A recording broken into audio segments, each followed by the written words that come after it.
Have you ever seen or heard those ads that promise to get your debts forgiven, or we negotiate with your creditors, or that talk about debt settlement? Well, here's the fine print. Let's say you have $20,000 in credit card debt. Those companies will instruct you to stop paying your creditors and to pay them instead for 4 to 6 months. The idea being they will set that money aside to use in the negotiation process. They will come in and negotiate at that point, and the promise is you will save at least 50% of what you owe. So that's a $10,000 savings. Or is it? Here's how it really works. You do stop paying your creditors. They call you, they write you letters, they call you, you get the idea. Your credit score starts to sink. If you want any new loans or credit cards, if you can get them at all, your interest rate will be very high. Hopefully the company you're making the payments to really is putting that money aside.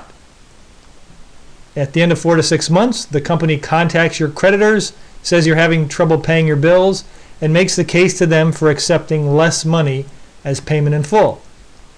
Let's think positive and say it gets accepted for 50% of what you owe.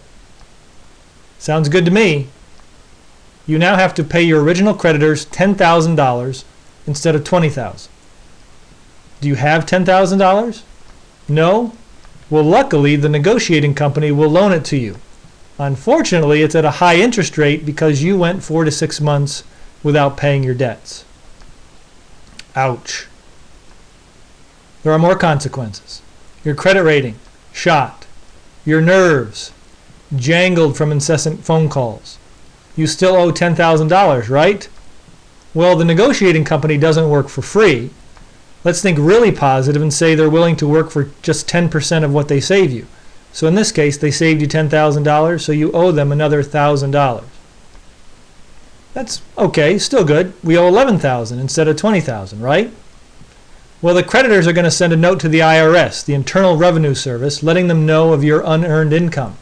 In this case, $10,000. If you're in the 30% tax bracket, you will now get a tax bill of $3,000. So you don't owe $10,000. You owe $10,000 to the negotiating company plus interest. You owe a $1,000 fee to the negotiating company. You owe $3,000 to the IRS for a grand total of $14,000. And that's the best case scenario. It's likely the negotiating company will want a fee of 20 to 25% of what they saved you. Listen, if you're having trouble with paying your bills, go to nfcc.org and find some local help.